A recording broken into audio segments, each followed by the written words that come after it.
For this project, you're going to need a clear terrarium like this one that I got at Dollar Tree, or you can get those fillable ornaments that Dollar Tree is selling right now. You're going to need some faux fur, or you can get a Shammy from Dollar Tree, or you can use the eyelet yarn that you can get at Dollar Tree. Just anything that looks like a fur, that you can use for the beard or the mustache. Spackling, Dollar Tree sells that. These beads, I do not remember where I got these at, but you can get beads just about anywhere, Amazon or Walmart. But just get you some beads or, something for a nose, whatever you want, the size of nose you want. You're also going to need some lights, a bell, baby socks, a scarf, batteries for your lights, spackling or caulk, either whichever you need. Knee highs, make sure you get the beige, that way it's kind of a skin tone color.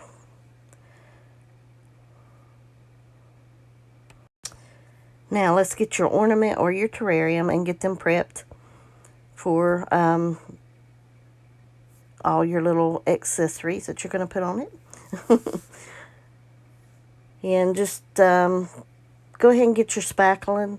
And if your beads have a hole in it, go ahead and get your spackling, put in your little hole. That way it'll make it round on the front for your nose. And then once you have your spackling in, you can go ahead and cover it with your knee-high. And just cut you off a piece big enough to cover your little bead. And I pull it kind of tight on one side, and I secure it with a rubber band. And then I take hot glue that is on low temp and run a little bit of hot glue around the base of my rubber band. That way the low temp glue will not melt your rubber band.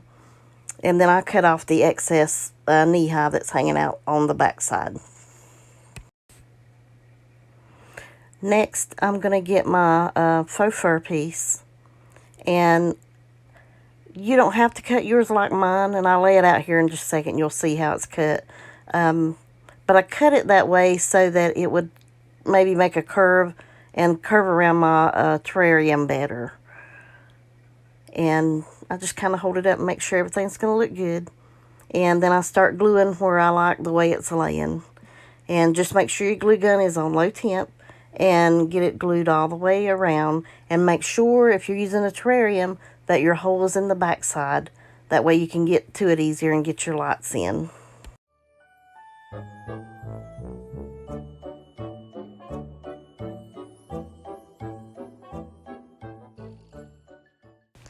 And once you got your beard glued on the way you like it, get your scarf out and lay it out flat and fold it in half. And I just make a triangle cut from one corner about halfway up the scarf. And you'll see here I don't cut mine straight, so don't worry about it being straight. Just lay your two pieces out together and get them as straight as you can laid on top of each other. And then you're just going to get some hot glue and you're going to glue your edges together up both sides, leaving your bottom open.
And once your glue dries, go ahead and turn your hat inside out.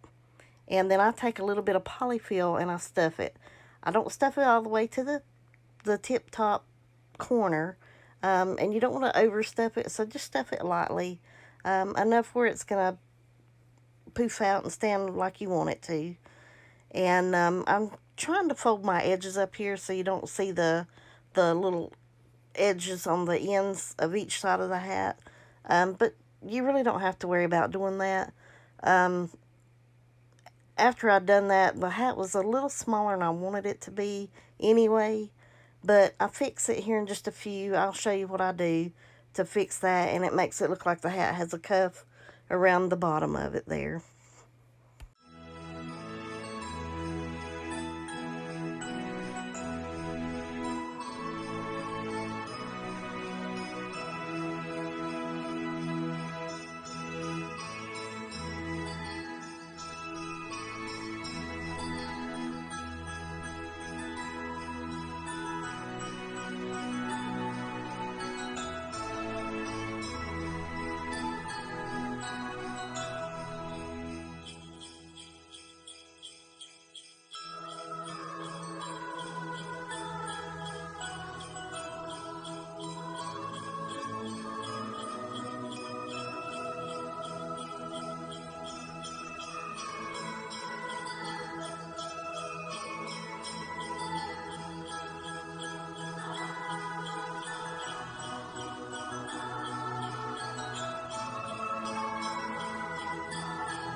Now take your little socks and lightly fill them with polyfill.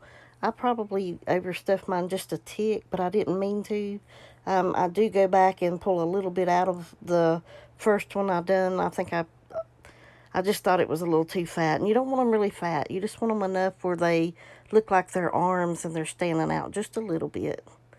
And just glue them together after you get them stuffed. And then I put them on the sides and go ahead and get them glued down on each side. And don't worry about covering the tops right now. Like I said, we're going to make a little cuff to go around the base of the hat. And that's going to cover the tops of our arms. And while that glue is drying, go ahead and take your bell or your pom-pom, whatever you want, to put on the tip of your hat and go ahead and get that glued on as well. And here I'm just working with my hat and trying to get it to a shape that I liked, you know, to make it look kind of crooked and laid over. You know, kind of whimsical and like the little gnomes that have the real crooked hats. So, but I keep messing with it till I get it the way I want it. And I'm going to go ahead and work with my lights and get them put in to see how I like them. I really, really wish that these lights came in a warm glow instead of this bright white. But it works. So, and it's all I had on hand at the time. So they're pretty bright, and you can really see them really good through the gnome's beard and everything. And that's what I wanted. See there? He's really cute. And he lights up. I just thought he was something different. Everybody's gnomes sit on the shelf and don't do anything, and I thought, I want mine to light up. So isn't he cute? Look at that. Okay, here I cut out a little piece of the scarf, big enough to make a cuff. I folded it in half, and it was long enough to go all the way around, and it does cover the tops of the little arms, and just gives your hat a more finished look around the base of it. Oh, and I almost forgot to mention, I stuck the little sticker, the star sticker from Dollar Tree, on his hat just to give it a little bit of an embellishment there.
did take an extra little piece of faux fur and stuck around under his nose to give him a little bit of a mustache.